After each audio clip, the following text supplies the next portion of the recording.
结束了北疆的冬日自驾之旅，我并没有马上离开新疆，而是直接从伊宁飞到了中国最西边的城市喀什。很多人说没到过喀什就不算到过新疆，的确，这里无论是看到的、听到的，还是吃到的，都在提醒着你它的与众不同。这其实已经是我第4次来新疆，很多地方都已经去过，所以这一次我决定逛逛喀什乡村里面的巴扎。本来之前计划来喀什逛牛羊大巴扎，因为这是整个喀什地区规模最大的集市，但牛羊大巴扎每周6才有。这次以为没什么地方可以去了，没想到1周7天，不同的地方都有大巴扎。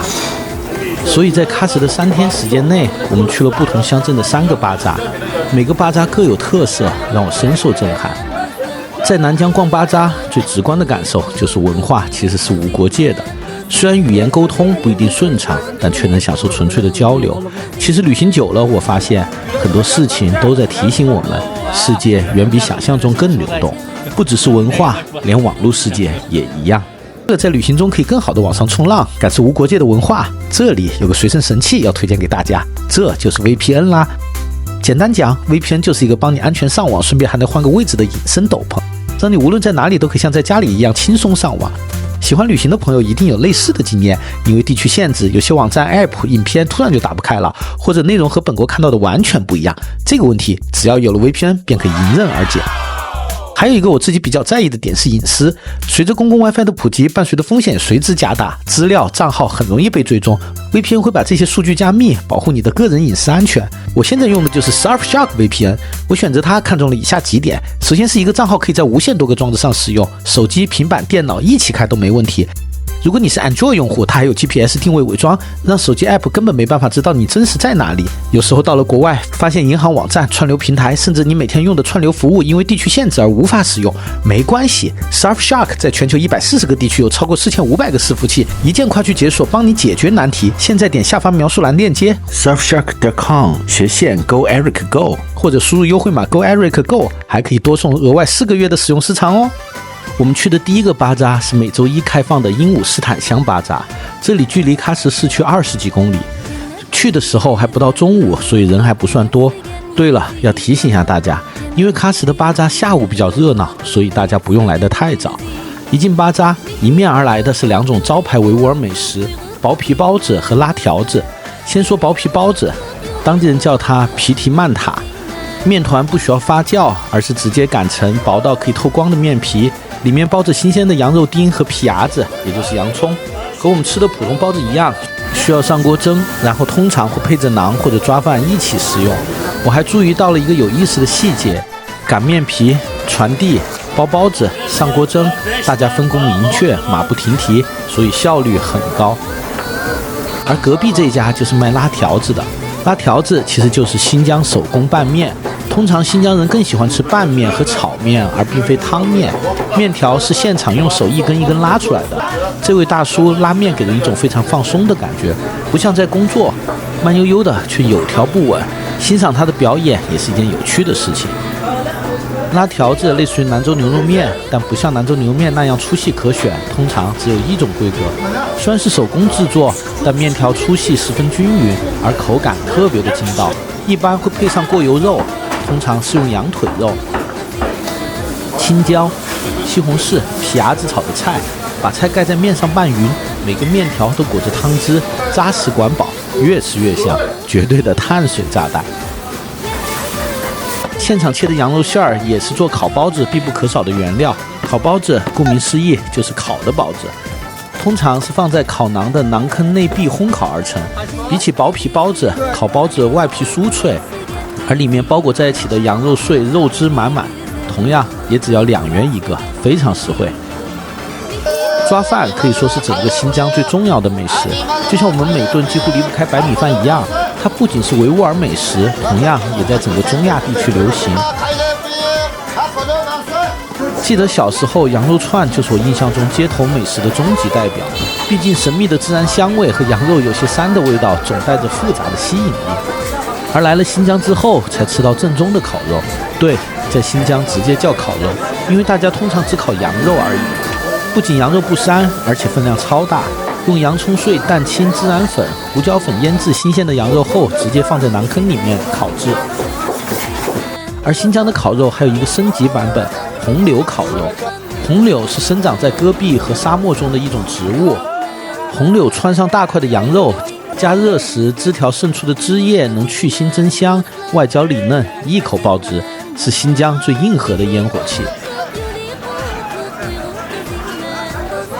这家烤肉店里在播放《西游记》，这部将近40年前的电视剧，可以说是很多人对西域的初印象。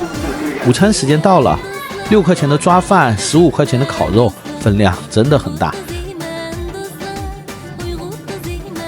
这个烤鱼的旋转烤架很有意思。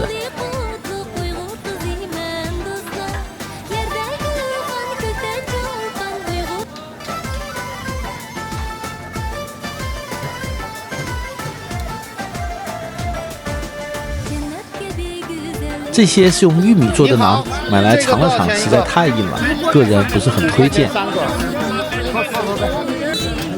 新疆的石榴非常出名，花青素含量超高，一定要来品尝一下无任何添加、纯天然的石榴汁，酸酸甜甜，真的很好喝。觉得整个哈密瓜太大了，没事，这里可以只买1块来尝尝。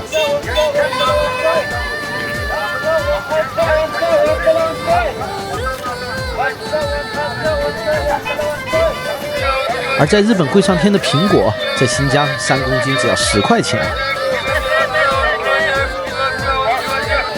有人说新疆的食物都很硬核，全是肉，而实际上新疆也有各种各样的蔬菜，而且品质都很好。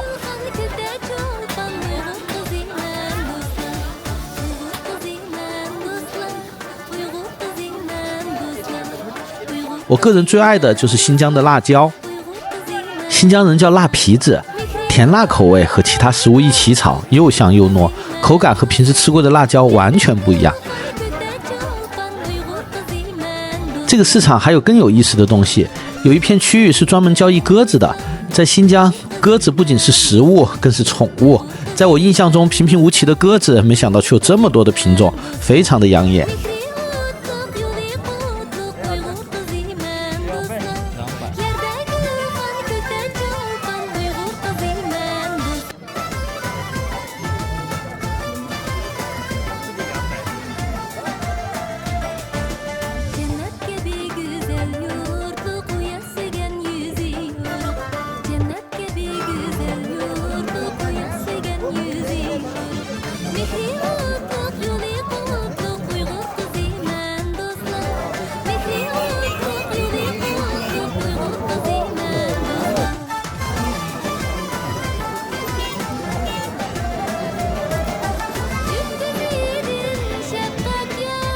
第二天意犹未尽的我们又去了另一个巴扎——雅普全镇大巴扎。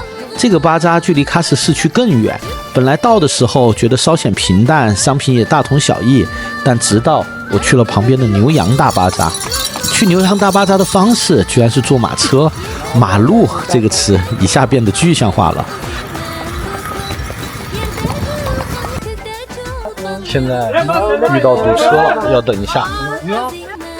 这里的面积63333平方米，据说每天的成交金额最大能达到1亿人民币，而这里的牛羊比人还多。首先是羊的交易，收购方看羊的皮毛、体型，用手摸肥瘦，当然主要是摸屁股，掂量体重，掰开羊嘴看年纪，凭经验判断羊的好坏。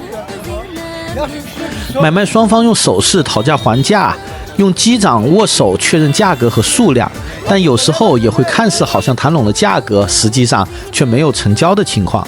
通常一只羊的价格在几百元到几千元人民币不等，所以一个牧民家成群结队的羊其实都是行走的人民币啊。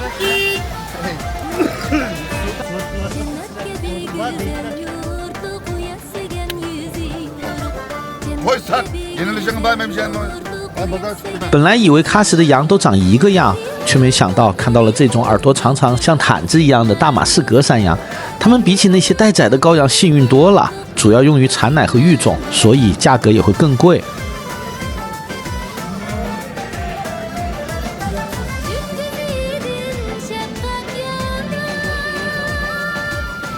最让我惊讶的是，这里居然还有骆驼交易区。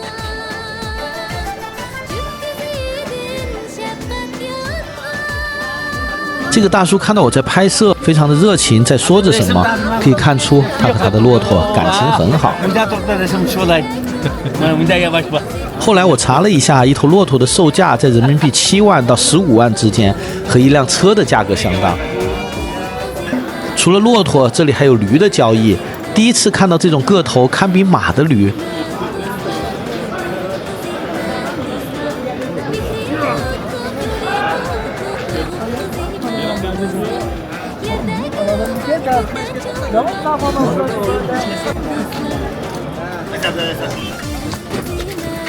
而牛的交易区则更加专业细分，有瘦母牛、怀孕的母牛等等。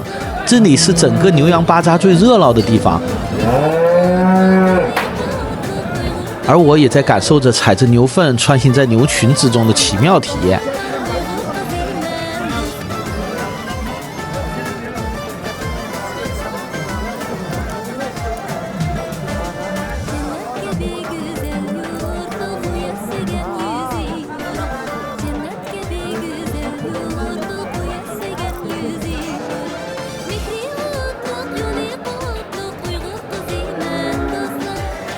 第3天，我们去了阿瓦提乡大巴扎。这个巴扎相对于前2天的巴扎来说，整体商品更多，也更热闹。当地居民会来这里采购新鲜的牛羊肉。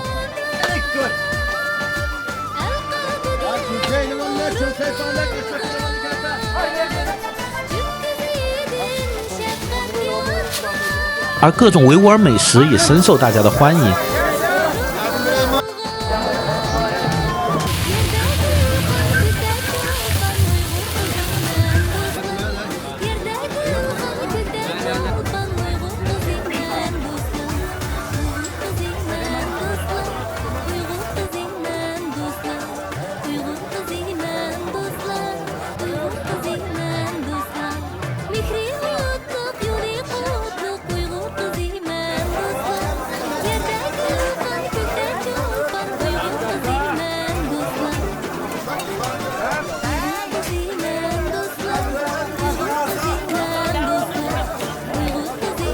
这里的摊位居然还放着印度电影。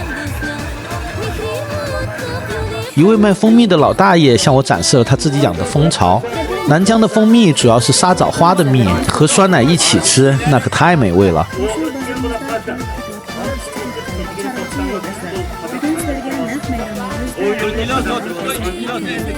酸奶也值得一试，而且绝对的纯天然无添加，这也成了我在喀什每天的必吃。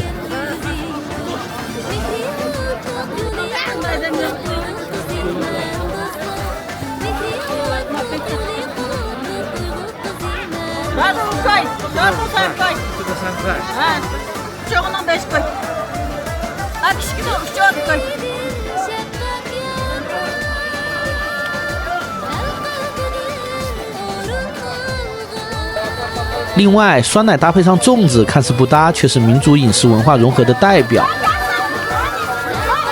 软糯冰凉，酸香清甜，一口下去超解腻。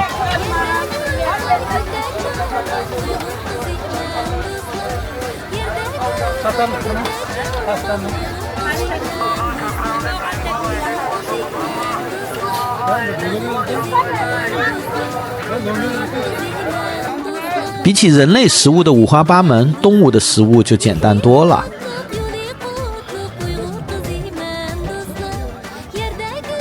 同样，这个巴扎也有禽畜的交易区，当然鸽子才是这一区的明星。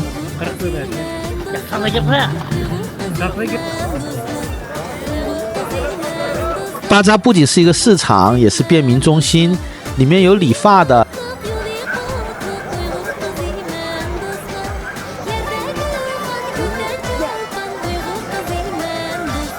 修鞋的、补衣服的。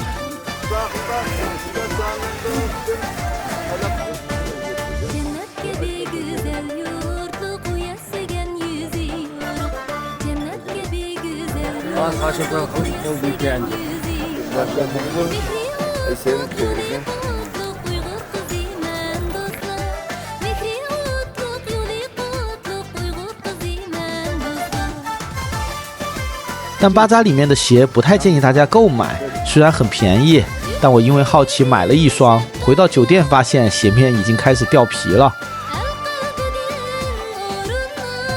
这里卖的服装种类也很多，有不少民族风情的服饰。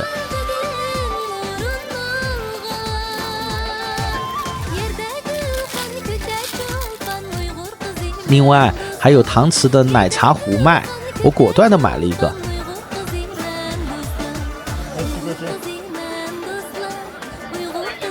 虽然时代的洪流不断向前，但喀什的巴扎好像放慢了脚步，有着纯粹而朴实的模样。就像大家说的那样，没到过喀什就不算到过新疆。那么在我看来，没逛过乡村巴扎就不算到过喀什。感谢大家的收看，我们下支影片再见。